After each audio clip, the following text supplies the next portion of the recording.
Kita Brenti Barmela tokko kamisa gabaa ishaatti $112 ga'eetii jira. Kun kan kibxataarraa dhibbentaa shaniin dabale. Gaazii UK ammoo dhibbentaa jaan dabaluun paawundii 143tti gurguramaatii jira. Kaampaaniin bobba'aa Iraan South Parsin haleellama hordofeetii daballiin akkanaa kan uumame jedhameetii jira. Kaampaaniin bobba'aa Qaatar raas laffaan Iraaniin haleellamuun miidhaan jabaan irra ga'uu isaa ammoo gabaafameetii jira. Gatiin zayitaa fi gaazii akka malee kan ol ka'ee zayitiin $116.7 ga'eetii jira. Gaazii UK paawundii 162.55 ga'eetii jira. Kun ammoo kan jalqabaarraa akka jabaan dabaleetii jira. Aangawaan Iraan ibiddi buufata kaampaanii bobba'aa isheetti qabate to'atamuu ibsuu ishee tasniim gabaaseetii jira. Iraan buufanni bobba'aa ishee South Parsin jalaa haleellamuun kan himte yoo ta'u Iraan ammoo haloo jabaan biyyoota kanarratti fudhataatii jirti. Iraan buufataalee bobba'aa Qaatar raas laffaan haleelteetii jirti. Qaatar ammoo Iraaniin balaa baha giddu galeessaa jechuun mirga of qolachuu ishee akka fayyadamtu ibsite. Buufanni bobba'aa Qaatar rukutamuu booda pirezidaantiin Ameerikaa Doonaald Tiraamp buufataalee bobba'aa Iraan barbadeessuuf dhaadateetii jira. Gama biraatiin ministeerri ittisaa Israa'el Kaarteez ministeera tikaa Iraan Ismaa'eel Kaatib ajjeefamuu hime. Eeda galgala ministeerri tikaa Iraan Kaatib galaafatamee jira jechuun ibsee ministeerri ittisaa Israa'el. Ismaa'eel Kaatib bara 2021 ture pirezidaantii duraanii Iraan amma lubbuun hin jirre Ibraahim Raayisidiidhaan ministeera tikaatti kan muudame. Namni kun falaasama seera Islaamaa hoogganaa olaanaa duraanii Ayatollah Ali Khamenei dabalatee hayyoota amantii olaanoo biroo jalatti barateetii jira.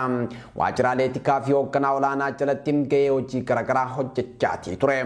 Bara 2022 Ameerikaa fi biyyoota michoo irratti haleellaa saayibarii raawwatee jira jedhamuun Ameerikaadhaan qoqqobbiin irra kaa'amee ture.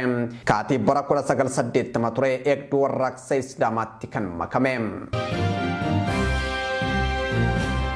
Taphoota Champions League Awurooppaa kaleessa galgala magaalota Awurooppaa garaagaraa keessatti taphatameen Liverpool, Bayern Munich, Atletico Madrid fi Barcelonaan gara nuusa xumuraa darbanii jiru. Galatasaray, Tottenham Hotspur, Newcastle United fi Atlantaan kilaboota dorgommii Champions League Awurooppaa keessaa kaleessa galgala bahanidha. Dirreesaa Kaampinuu irratti Newcastle United kan injifate Barcelonaan 7-2 injifatee goolii walii galaa 8-3 injifatee nuusa xumuraa dhaqqabe. Gareen Hansi Flick leenjoo Barcelonaan dirreesaa irratti Newcastle United simachuun gooliiwwan Raafinaa, Bernal, Lamin, Fermin Lopez galchanii fi gooliiwwan lama Lewandowskiin galcheen 7-2 injifate.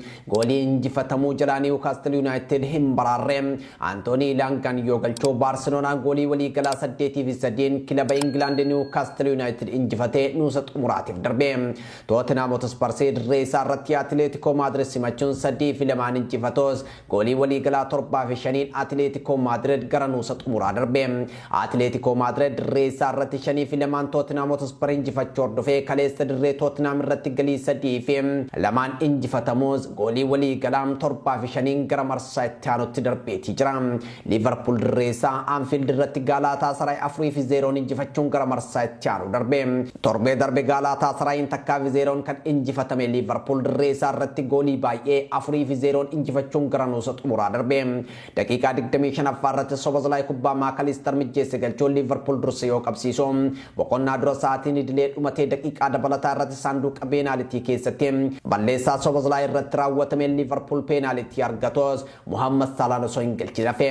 Boqonnaa booda daqiiqaa 51 irratti kubbaa Mo Salah mijjeesse Hugo Ekitike yoo galchoo daqiiqaa 53 Gravenberch goolii sadaffaa Liverpooliif galche. Daqiiqaa 62 irratti Muhammad Salah saanduqa peenaalitiin alaa dhahuun goolii afuraffaa Liverpooliif yoo galchoo gara marsaa itti aanutti darbuu isaa mirkaneesse. Bayern Munich dirreesaa Allianz Arena irratti Atlantaa simachuun 4-1 injifachuun goolii walii galaa 10-2 marsaa itti aanutti darbe. Goolii eegdota isaa hundaa miidhamaan kan dhabe Bayern Munich tapha Atlantaa waliin taphate irratti goolii 10 galchuun marsaa itti aanutti darbeetii jira. Champions League Awurooppaatiin kilaboonni nuusa xumuraa dhaqqaban Real Madrid Bayern Munich wajjin, Paris Saint-Germain Liverpool wajjin, Arsenal Sporting wajjin, Barcelonaan Atletico Madrid wajjin taphachuun walakkaa xumuraatiif morkatu.